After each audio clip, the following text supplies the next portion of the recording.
สบายดีโอ้มามันเปลี่ยนเลยเนาะโดยโอ้ได้ตูงามเนาะปลาตัวพี่น้องว้าวใส่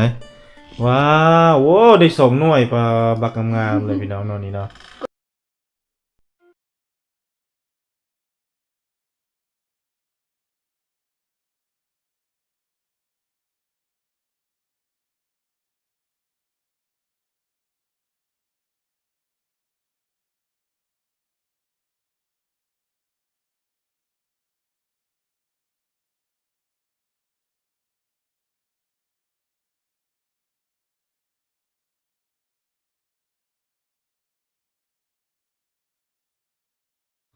ไอ้หอบความช้ำมา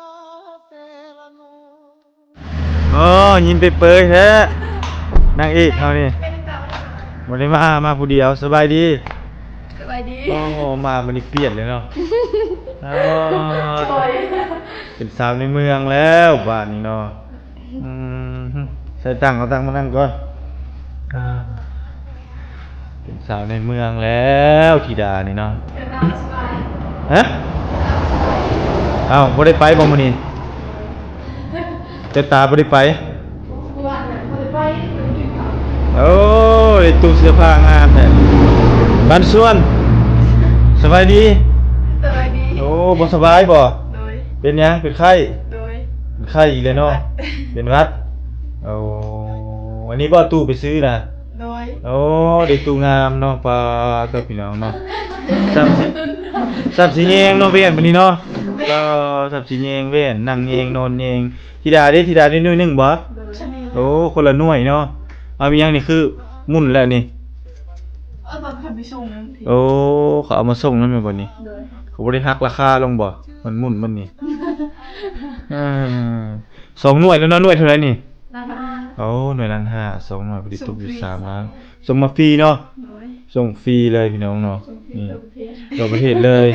บ่เทศมันโอ้อันนี้ก็ฝากมาแต่ไทยแม่นบ่บ่ซื้ออยู่ลาวนี่แหละโดยมันต้องปกนี่ยังไม่ตรงปกเลยนี่ตรงตัวแหลงเลยนี่คือมุ่นแล้ว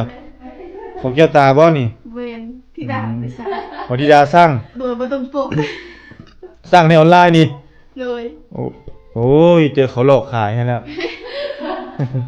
ใส่ของธิดาเด้คือกันบ่สีคือกันบ่เอ้ามันมาขายเบิ่งนี่เนาะโอ้เอามาอวดอ้ายเบิ่งดูนี่งามเพิ่นว่าว้าวใส่ว้าวโอ้ได้สมหน่วยปลาบักงามเลยพี่น้องเนาะนี่เนาะดูเสื้อผ้า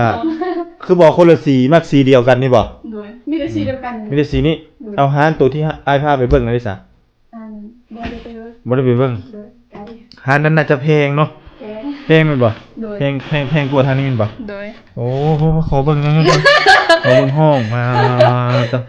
พี่น้องมีตั้งนั่งมีเก้าอี้นั่งปลอกช็อกอยู่นี่โอ้คักเอ้ยอันนี้เนาะพุ่นมีหมดนี่เครื่องรีดเครื่องใดพุ่นนี่โอ้สะอาดสะอ้างเครื่องสำอางครบหมดพี่น้องนี่อันนี้แหละเขาจะเอิ้นว่าห้องผู้สาวเนาะนี่มีตู้ตัวนี้ตู้แต่เก่าคนได้นี่เนาะเพิ่นFC เพิ่นซื้อให้นี่เนาะโอ้จบงานคักหลายพี่น้องเนาะขออนุญาตเบิ่งเด้อโอ้มีหูปมีหยังครบเลยมีสิ้นแบบผ้าแผ่นเพต่ำแต่เก่าเนาะนี่เนาะโอ้ไว้เต็มอยู่นี่เลยนี่อันนี้ผ้าสิ้นโตต่ำเนาะโดยโอ้นี่พี่น้องโอ้หลวงตาผู้หลวงตานี่คือบอกออกมาติดบ่ได้เป็นหยังคือติดบ่ได้ต้องซื้ออันนั้นส่งน้ำมันติดใส่นี่ฝาบดติดอยู่นอกมันจะงามให้คนเบิ่งติดแล้วแต่ว่าบ่ได้มันเป็นอะไรมันบ่ติดเอาเก่ากระซากเอาเก่ากระซากติดโอ้มันก็บ่ติดเนาะเก่ากระซากเนาะอีหยังโอ้อันนี้ใส่กรอบอีกให้งามคักอันนี้มันไผฝากมานี่หลวงตาบ่หลวงตาให้ตอนไปเที่ยวตอนไปเที่ยวบ่นี่โอ้หลวงตาเพิ่นซื้อให้กับเจ้าท่ายนี่บ่โอ้นี่พี่น้องงามแล้วนี่หาแนวห้อยใครมีติดใส่ฝาไว้นี่จะงามนี่แบบนี้ยันแตกเติบเลยโอ้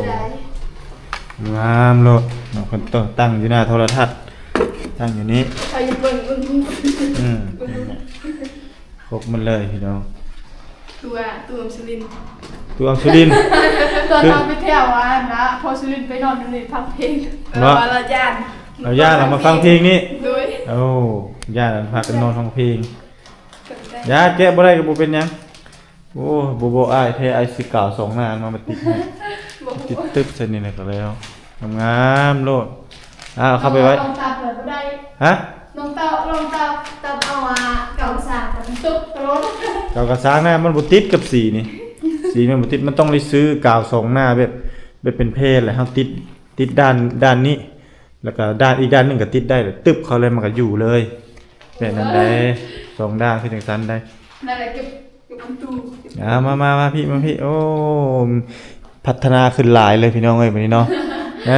พัฒนาขึ้นหลายทั้งสองห้องก็มีตู้ใส่เครื่องใส่ผ้าพร้อมทางด้านนอกนี่ก็มีเนาะ เลย ตัวนี้ก็ซื้อให้คือกันเนาะสองคนเนาะโอ้นี่พี่น้องครบมาเลย อันนี้นี่บ่มีบอลไว้เลยแมันบ่แล้วเอามาไว้นอก โดย มาอยู่ข้างพี่นี่ อันนี้แม่นโอ้บอลวางรองเท้าวางเกอร์พี่น้องไอ้คือนี่เป็นซันโอ้คักหลายพี่น้องวันนี้เนาะ โดย อันนี้แม่นตู้เป็นเล็กบ่นี่ โดย โอ้เอามาแต่ไทยบ่นี่กะ โดย โอ้ฝากมาแต่ไทยมาเลยพี่น้อง อั อั น น นี้ นี้ได้ซะ ของพอสุรินทร์ โอ้บ่คือเดียวว่าของเจ้าอันนี้ก็ได้อันนี้ FC ซื้อให้บ่มาให้สามสาวไปเฮ็ดงานสร้างบ่จังเนาะ พอสุรินทร์ ของพ่อสุรินทร์เนาะ เรามาจดตรงนี้ เดี๋ยวเรามาจอดไว้อยู่นี่ โดย นี่พี่น้องโอ้คักหลายมีโต๊ะกินข้าวกินน้ำหน่อยนี่เนาะ โดย โอ้นี่ครบมาเลยผู้บ่ได้ลองกลางมึงบ่กลางอยู่บ่ ฮะ ลองกลางอยู่บ่เฮ็ดเป็นอยู่บ่ ยัง โต๊ะนั่นโต๊ะกินข้าวบ่น่ะ บ่อันนี้เครื่องแนวตาเครื่อง โอ้มีแนวตักของตักเครื่องนี่ว้ายไปเบิ่งเฮือนครัวมันนี่มีหยังได้เปลี่ยนแปลงในเฮือนครัวนี่ได้ฟืนได้ไฟหมดดู เหมือนเดิม ลองป้องชิงโอ้นี่โอ้ตู้เย็นย้ายเลยเนาะตู้เย็นเนาะ โดย ย้ายจากนี่แม่นบ่ โดยให้พอสุรินทร์ใหญ่ มาโต๊ะสิพี่ โดย FC ว่าที่นี่มันใกล้ มันเกะกะเนาะโอ้นี่พี่น้องมาเบิ่งโอ้มาเบิ่งเครื่องใช้นี่ยังอันนี้ หมอทอด หม้อทอดได้เคยนำไซส์อยู่บ่ได้เคยไซส์อยู่บ่ฮะบ่เคยไซส์เลย โดย นี่พี่น้องมีหม้อทอดมีหม้อหุงข้าว สิผ้าบ่เคยใส่จักเม็ดแล้วไว้อยู่นั่น เอาไว้แต่นี่เลย โดยให้ไอโซน จะให้ไอสอนว่าใส่จังไดต้องมีซีนได้ไหม ให้ ไอ กินแก้วตา ให้ไอสอนให้ต้องมีซีนอันนี้เนาะเครื่องปั้นนี่ได้เฮ็ดอยู่บ่นี่ลองใช้อยู่บ่ มันมีกี่รวมมันรวมแล้ว มันเป็นอะไร เอาข้าวคั่วถ้าใส่ข้าวคั่วนี่รวม โอ้อันนี้มันลุยแล้ว เอาซื้อมีบัน ต้องซีหัวนี่ไหมแม่นบ่ โดยลุยบัดนี้3 โอ้แล้วเลยโอ้ยมันก็เสียมาแล้วอันนี้แล้วเลยพี่น้องไอ้ตัวนี้ปกติแล้วเนาะของในเมืองสามสาวบ่เคยใส่มาใส่เพวับบัดนี้บ่ได้ใส่อีกเลยบัดนี้เนาะ ปั้นข้าวคั่ว ปั่นข้าวคั่วยันเจ้าใส่หลายพวกบ่จัก น้อย น้อยๆบ่ สำนี้ แต่ว่ายันถ้าเจ้าอัน คั่ว เอาเข้าใส่แล้วมันบ่ถือกับเกี่ยวมันแหละแล้วเจ้าบีบเลยแล้วมันวู้เลยแล้วมันลุยเลยแม่นบ่ โดย ประมาณนั้นละคิดว่านะเนาะ โดย นี่พี่น้องโอ้จบคักดีใจน้ำน้องๆเนาะได้หมดเลย แต่ว่าอันนี้ได้มาสู้ได้ใส่แต่ตัวนี้แล้วก็ตัวนี้ก็ได้มากับเพเนาะ 3-4เทื่อเฮ็ด แล้วก็ตัวนี้หม้ออันนี้เป็นหม้ออันนั้นนี่ตัวนี้เดี๋ยวเคยมาหม้อสุกี้เนาะหม้อสุกี้ครบนี่เครื่องของเพิ่นโอ้จัดเป็นระบบระเบียบจบงามเลยแบบนี้เนาะนี่ของครัวครบละเอียดตัวนั้นไม่ยังไง ปันสัญญาณ มันตั้งสัญญาณหมดน่ะ โดย ไปออกมานอกบัด สั นี้ ญญาณ สิประมาณนี้พี่น้องน้องๆอันนี้ไม่ยังอันนี้ แนวตัด เนื้อตัดยัง แนวตัดไม้ตัดทำเองกินก็ตัดเลยตัดแต่มันหักก็ตัด บันไดมันห้าว่าตัดเนาะ โดย ตัดคนหลายใจเจ้าสู้ได้บ่ บ่ได้ อย่าไปตัดคนเจ้าสู้หลายใจได้มาเอาตังค์มานั่งเฮ็ดมัน อันกินแล้วบ่เข้าน้องสิเฮ็ดอาหาร โอ้ยแล้วจังเฮ็ ทอ ด ดไข่ แล้วจังเฮ็ดตัวนั้นน่ะอย่าฟ้าวเอามาเอาตังค์มาให้อ้าย นำ เกียร์ตามา ก็ได้ นั่งลิ้นพี่โอ้คักเนาะนี่โอ้ได้กระถางดอกไม้มีอีกบาดนี่ปลูกอีหยังเด้ดอกหักดอกไม้นี่ มีดอกไม้ มีดอกไม้ปลูกบ่ ด้วย โอ้ได้กระถางมาเรียบร้อยเริ่มตกแต่งแล้วโอ้อันนี้ก็อันนั้นแล้วเนาะนี่พี่น้องดอกดาวเรืองเนี่ยบัดมันเหี่ยวมันล่นละฮักเอาไว้เด้อนี่เด้อแล้วเราขุดนานแล้วเราว่านปลูกอีกนี่นะปลูกอีกมันก็งามอีกแล้วนี่จังน้อยนี่บัดมันตายผู้ใดแล้วมันตายจังเฮ็ดเด้อ มันฮักตลอด มันฮักตลอดบ่ ดอกกันตลอด โอ้มันเขาสิว่าแล้วก็มันลมแฮงเนาะ มีทางนี้ผู้ขายน้ำเศร้านี่ตายไปแล้ว ใช่มียังปลูกยังตายแล้ว ตัวมะเขือ ต้นมะเพชรปลูกเสานี่แหละตายแล้ว มันก็ชื่อเกลือแล้ว เอาอันนี้ปลูกใหม่บ่ เป็นมากแล้ว โอ้เป็นมากแล้วลูกพี่น้องต้นน้อยๆนี่เขาเป็นมากเลยวะคักเนาะมะเพชรนี่เนาะคักพี่น้องเอ้ยนี่สวนเพิ่นโอ้มะฮุ่งจะได้กินมากแล้วมะฮุ่งนี่เนาะ โดย หลายต้นมะฮุ่งปลูกตั้งแต่ไปอันนี้ต้นมะเพชรพี่น้องเอ้ยเพิ่นก็เอาเฟืองมาใส่บำรุงนี่โอ้เริ่มงามแล้ว นี่ก็เป็นมากแล้วนะ มากหยัง เอ็มลุงตา โอ้เป็นแล้วบ่ นี่ อยู่ไสล่ะ กำลังสิเป็นนั่นนี่ อย่าจับมันหลายได้มันสิหล่นรดน้ำมันอยู่บ่ หดแล้วหดตลอด หดตลอดเนาะ เลย รดตลอดคู่มือเพิ่นว่าเนี่ยนี่แม่พี่น้องมาบัดนี้เห็นความเปลี่ยนแปลงหลายอย่างเลยน้องสาวเพิ่นเริ่มเฮ็ดพืชผักสวนครัวแล้วทางนี้เนาะนี่ปลูกผักไว้อยู่ไว้กินพี่น้องเดี๋ยวนี้ FC จังอันนั้นได้จังยองจังส้มได้พี่น้องเอ้ยนี่ทางด้านหลังก็ มักเพชรจะเป็นมากแล้วทางนั้น โอ้ฝากนั่นก็เป็นแล้วเนาะ เลย พี่น้องโอ้เป็นหลายอย่างเลยลมแห้งๆเนาะยามนี้เนาะโอ้อันนี้ดินสวนเพิ่นพี่น้องอะแม็กบ่อยู่พุ่นน่ะแม่นบ่ดินอะแม็กบ่น่ะ อาแม็กเบิดแล้ว อะแม็กมาแล้วอะแม็กบ่ได้มาช่วยบ่ อาแม็ก เพิ่นว่าไปตัดละมันอยู่ไส ก็น้องกัน เออ น้องเฮ็ดมัน ไปนั่งอยู่ข้างหน้ามาอยู่บ้านให้ขาวให้งามแล้วมื้อนี้เนาะฮะ บ่ได้อยู่บ้านอยู่สวน อยู่สวนบ่ เลย พี่ดาให้งามขึ้นกว่าเก่าเนาะเกียวตาก็คือว่าเป็นสาวแล้วบัดนี้มาบัดนี้บ่เกียวตาบ่ได้เห็นโดนเป็นสาวแล้วเนาะยับมาใกล้ๆกันพี่มะส่งให้น้องใหญ่แล้วแก้วตา เกียวตาใหญ่เลยเนาะเป็นสาวเลยเนาะ โดย กลัวเอื้อยเป็นไข้แม่นบ่นี่ โดย เป็นไข้แล้วก็เลยบ่ได้แต่งหน้าแม่นบ่แม่นบ่ เตรียมการทุกมุกอะไรเพิ่น นั่นแหละ ไปเป็นไข้ไปไสมาจะเป็นไข้นี่ทมิตนี่ มือเตะพอตั้งมือเตะพอตั้ง เอามื้อแต่บ้านพอตั้ง บุญกินงะ มันกินงานนะ ตอนน่ะน้องไปซื้อตู้นี่แหละ แล้วมาแต่นั่นเลย โดยไปบุญมาไปซื้อเลย ไปกับเจ้าตา2คนบ่ โดยว าสนาที่สับบ่ได้ไป สบาย โอ้เลยอยู่ เปลี่ยน เฮือน กันโดยเปลี่ยนวัฒนาให้แล้วค่อยอีกบ่สบาย โอ้ก็แม่นแล้วนอนนำกันมันติดนี่เนาะ แก้วตาว่าวัฒนาเอาชื่อโรค เอาเชื้อโรคมาหาบ่ วัฒนาไอต้นไอก็ปะหาแก้วตาเอ๊ะ ก็แม่นทันแล้วเนาะมันนั้นมันก็เจอรู้แล้วแบบนั้นเนาะนี่พี่น้อง ไอบ่ได้เห็นดนกะโลดเดี๋ยวนี้ นั่นน่ะหูจักโยงอีก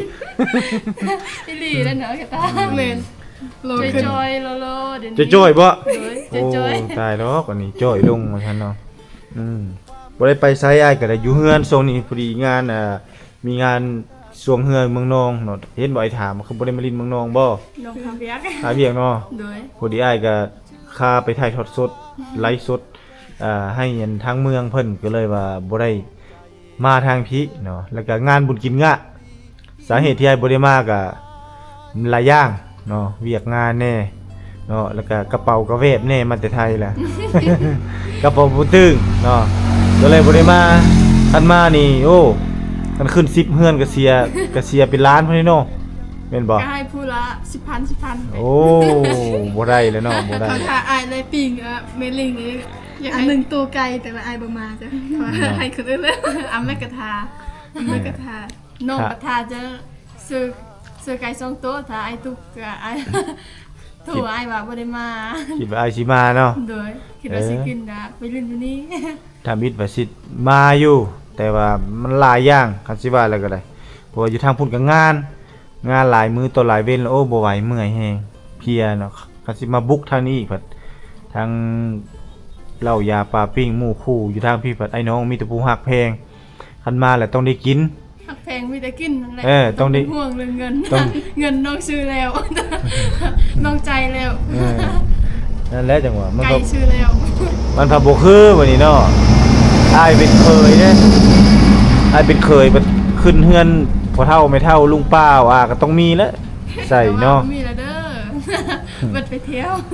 ไปเที่ยวมาเนาะต้องอันนั้นได้เนาะต้องมีอย่างขี้ร้ายนี่ต้องมาปีหน้าพุ่นแหละจักสิมาปีนี้บ่ได้มาก็เสียใจอยู่เนาะเสียใจ กินอาหารกระตาเอาเพื่อแล้ว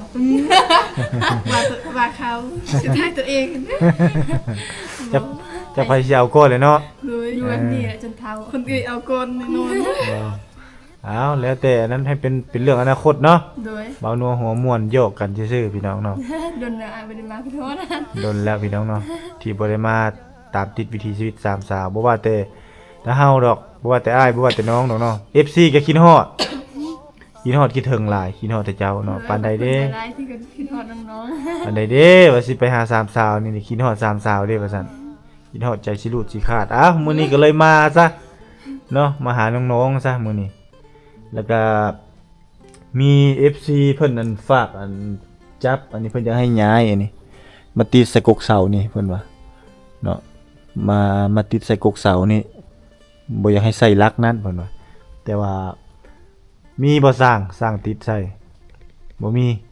ๆ บ่ฮู้ โดย สร้างสุรินทร์ก็คือสิได้อยู่ดอกเพราะว่าเพิ่น มีสัญญาณหน่อย ฮะ ถ้าวันนี้ไม่มีสัญญาณ ถ้าเข้ามาในนะอ้ายจะคิดว่าอัญญาณจะบ่มีสัญญาณล่ะครับเอามาเข้าในเพราะว่าสัญญาณมันอยู่นอกนี่เนาะ โดย เห็นบ่เบิ่งอาจจะเอามาให้ เพราะว่าเพิ่นฝากมาให้ แต่ว่ามันเป็นเหล็กจับกับเสานี่แหละใส่ละอยู่นี้อ้าวตัวนี้เอาไปไข่เบิ่งดูแม่นมีอีหยังอยู่อันนี้เพิ่นว่าติดกับพวกเสาได้รุ่นนี้มันจักมันเป็นอีหยังอ้ายก็ยังบ่ฮู้เนาะเพิ่นฝากมาแต่พุ่นล่ะแต่เฮากลับมาแต่ไทยพุ่นแหละแต่อ้ายบ่มีเวลามาแล้วก็เวียกหลายเลยบ่ได้หาโอกาสเยี่ยมยามน้องๆนี่โอ้แทบจะบ่มีเวลาได้มาเลย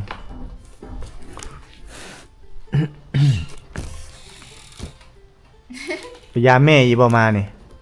โบ มีแต่แม่มายามบ่ โดย โอ้มีแต่แม่มายาม ไปยามี มีแต่แม่เนาะมายามเนาะ โดย เอาตัวนั้นตัดเลยบ่ ได้อยู่ ตัดเลย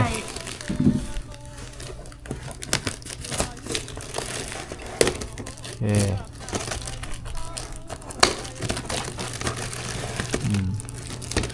เดินก่อนมันคืออีหยังเพิ่นฝากมาโอ้เล็กกินกับข้าว หยอกโอ้นี่เป็นสุดนั้นสุดล็อกใส่เสาตัวนี้อันเดียวนี่บ่ โดย โอ้อันเดียวนี่เนาะโอ้โหคิดเบิ่งนี่ฝากมาแต่ไทยพอดีเลยนี่ เสร็จแล้วได้ เฮ็ดแบบใดบ่อ้ายก็ ใช้โค ต้องใช้คอบ่พี่น้องอันนี้ตัวเพิ่นมาให้มาติดใส่กกเสานี่นะ4เด้ซุปใส่เด้แบบนี้เด้คือสิประมาณนี้เบิ่งก็เล็บเข้านี้เบิ่งเนาะ โดย อันนี้แหละนี่ประมาณนี้ซุปเข้านี่แล้วก็หั่นน็อตนี่ออกตรงที่4ตัวนี้บ่แม่น4อันนี้มาเป็นอันนี้ใส่แก้วตามาจับกล้องให้ดูแก้วตามาเบิ่งสร้างสิติดตั้งนี่เอามาอยู่ข้างพี่แก้วตามาอยู่ข้างพี่จับกล้องตัวนี้หันนอกเด้อทีดาหันนอกก้อน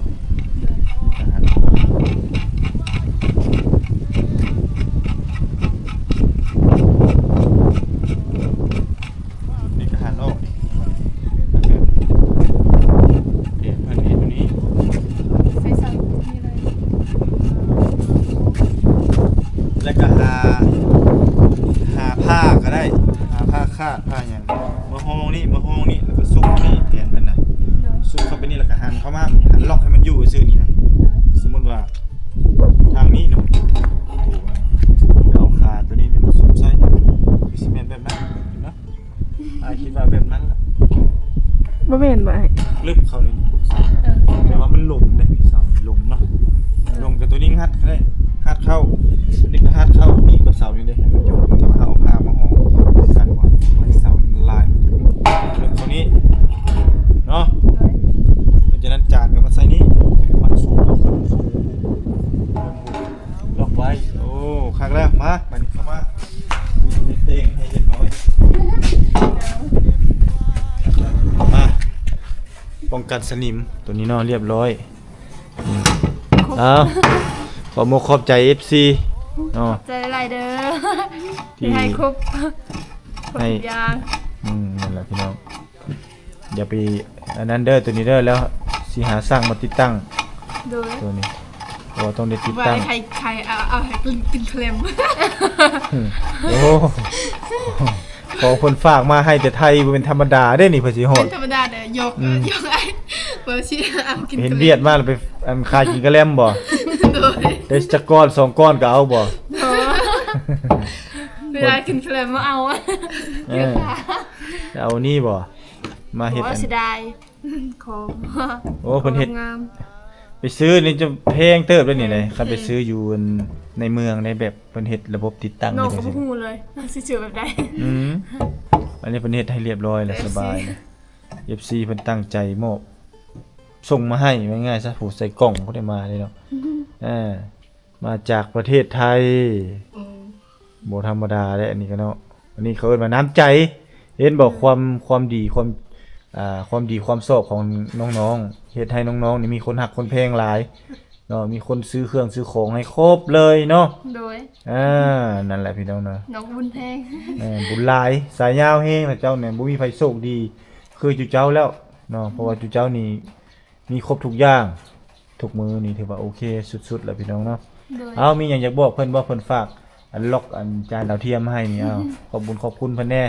คุณยายใจบุญ ขอ นั่น ขอบคุณผู้ใหญ่ใจบุญจากประเทศไทยที่ซื้อแนวล็อกจานดาวเทียมให้น้องๆขอให้ลูกหลานก็ได้เอา ให้ลูกหลานขอให้ผู้ใหญ่ใจบุญจงมีแต่สุขภาพเข้มแข็งแข็งแรงปราศจากโรคภัยไข้เจ็บเฮ็ดเวียกทางด้านการงานการเงินขอให้เฮงๆปังๆรวยๆเด้อ สา สา ธุ ธุสาธุสาธุ โอเคเอานี่แหละพี่น้องเนาะได้ครับคำอวยพรจากน้องๆแล้วก็หวังว่า FC ผู้ใหญ่ใจบุญที่ฝากเครื่องของมาให้น้องๆเนาะได้เห็นคลิปนี้แล้วก็สิดีมกดีใจเนาะน้องๆก็ถือว่าดีมกดีใจหลาย โดยดีใจร้าย ที่ได้ของขวัญ แนวล็อก อาจ จา สิ น เป็น ดาวเทียม สิ่งของเล็กๆน้อยๆแต่ ใหญ่แฮง มีคุณค่าเนาะมีคุณค่ากับน้องๆเนาะมีราคาแพงสำหรับน้องๆหลายๆน้องๆก็บ่มีหยังสิมอบให้ก็นอกจากคำอวยพรดังที่น้องธิดากับแก้วตาอวยพรมานั่นแหละเนาะ โดย โอเคพบกันใหม่คลิปหน้าสำหรับคลิปนี้บ่าวตุกและสามสาวขอลาไปก่อนสบายดี สบายดีบ๊ายบาย